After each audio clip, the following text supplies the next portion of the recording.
Dan dengan ada, kan karena banyak banget tuh yang nanya ke saya, bukan nanya, bahkan ada yang komen, oh apakah saya sebenarnya berarti hijab kita atau bahan kita pakai minyak babi segala, pada kayak gitu kan, pada bilang hewani segala macam. Nah, berarti kan sebenarnya di sini Bapak menjelaskan bahwa kalau untuk mendapatkan sertifikasi halal itu harus dari produksinya harus halal seperti itu.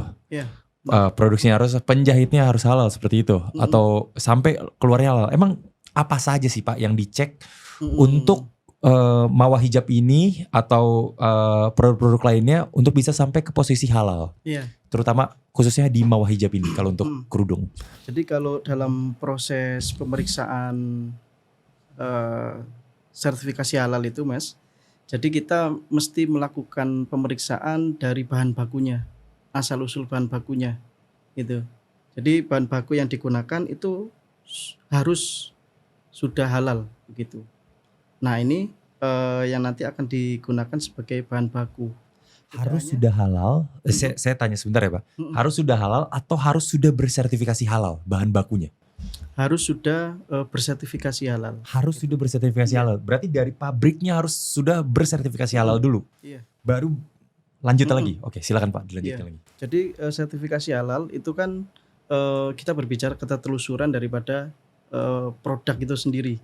Jadi ketika produsen memproduksi sebuah produk yang terdiri dari bahan baku, terus kemudian bahan penolong, bahan tambahan, dan sebagainya yang digunakan untuk menyusun sebuah produk, nah itu harus ditelusuri asal usul daripada bahan-bahan yang digunakan tadi, asalnya dari apa dan lain sebagainya.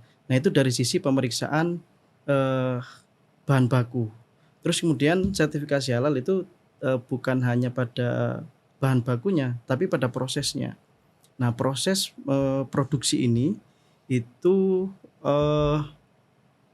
bisa dijamin nggak kebersihannya, kehygienisannya, sehingga tidak bisa terkontaminasi oleh sesuatu hal yang najis atau sesuatu yang bisa menyebabkan sebuah produk itu menjadi haram begitu.